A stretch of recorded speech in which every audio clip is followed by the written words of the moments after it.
Hello guys, good morning no. Nandito lang tayo sa shop ngayon no. Rarating lang din natin.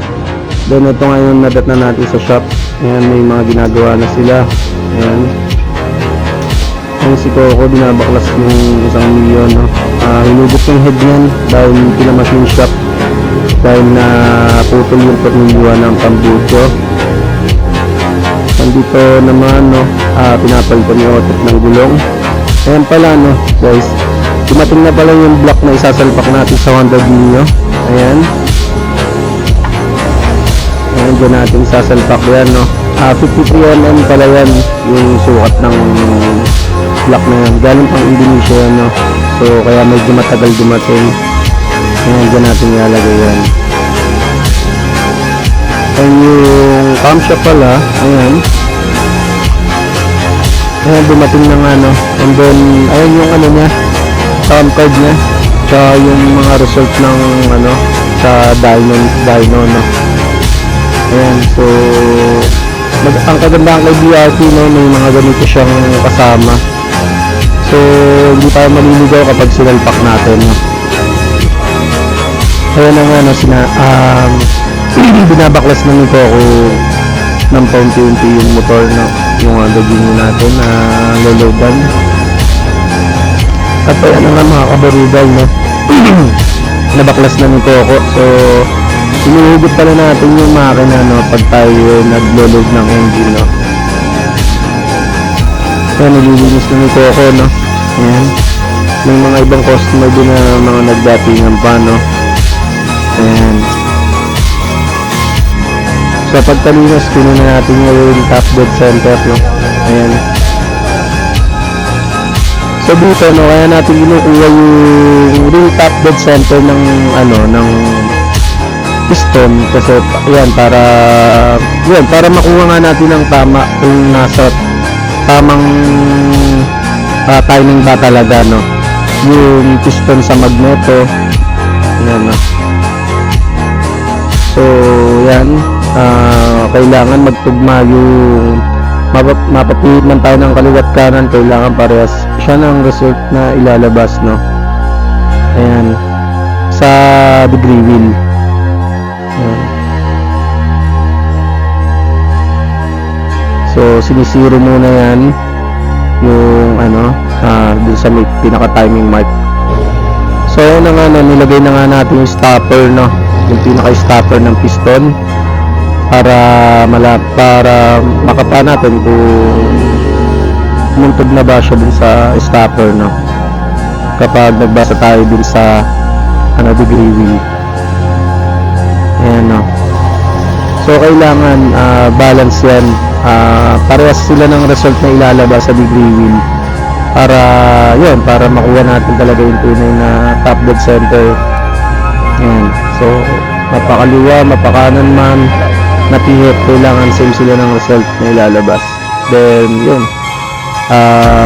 basta makuha natin yun, pag-pihit mo, yun yung tamang top dead.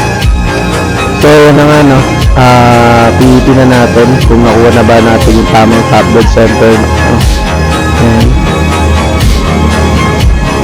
So dyan sa pakaliwa, yan, 42.5. Then yan, dun sa pakanan naman, ayan, kailangan same sila ng result na ilalabas. So yan, 42.5 din no. Ayan, ayan, stopper no. Ayan. So ayan, binaklas na natin yung stopper no. Ayan, naka PVC na no. Ayan, pinuhit na rin natin yan no. Ayan, so PVC, ayan, yan yung pinaka-ring top dead center no. Ayan. So ayan na nga no, kinukuha na natin yung deck height no, kasi kasama sa computation natin yung deck height ng piston sa block no. Ayan, dahil mamaya magsusukat tayo ng compression ratio no. So ang target natin na compression ratio pala dito is 11:1 hanggang 12:1 compression ratio. Yun yung kailangan natin makuha. Ayan nga na, naisalpak na natin yung head no. Then nakuha na rin natin yung ano, yung compression ratio niya no. Ayan, mamaya papakita ko, i-screenshot ko kung ilan yung compression ratio, tsaka kung ano ang mga naging computation namin, no? Ayan.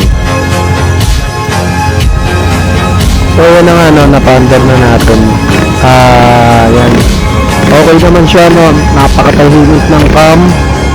Then, smooth lang siya. Bali, pumapatak na 140cc pala to, no, itong Honda Gino. Ang sukat niya is 53mm yung bore, and then 63.1 yung stroke, no. So, kaya ganun yung naging result ng cc niya. So, medyo mataas yung stroke niya, no. Ayan. Ayan, no, sa wakas makakauwi na si sir. Binabalik na natin yung mga fairings ng motor niya, no. Ayan. Salamat para sa sa palaging pag-support sa team namin, no. Ayan. Solid yan si sir. Kinakabit na nito ako. Ayan. So ito pala mga kabaruban, no, ang naging result ng 53mm yung bore diameter niya, then yung piston stroke, no, 62.1 yung Honda Gino, no. Then yung thickness ng head gasket is 0.2, and then yung sa base gasket is 0.4. Then ang deck height na nakuha natin kanina is 0.9, no. Yung sa combustion chamber 10cc, then sa piston volume 1cc lang. So ayan ang naging result ng compression ratio ng Honda Gino na binuo natin, no. 11.72:1, no. So maganda-gandang compression ratio na yan para sa 53mm na bore. 140cc nga pala yan, no, yung Honda Gino na binuo natin.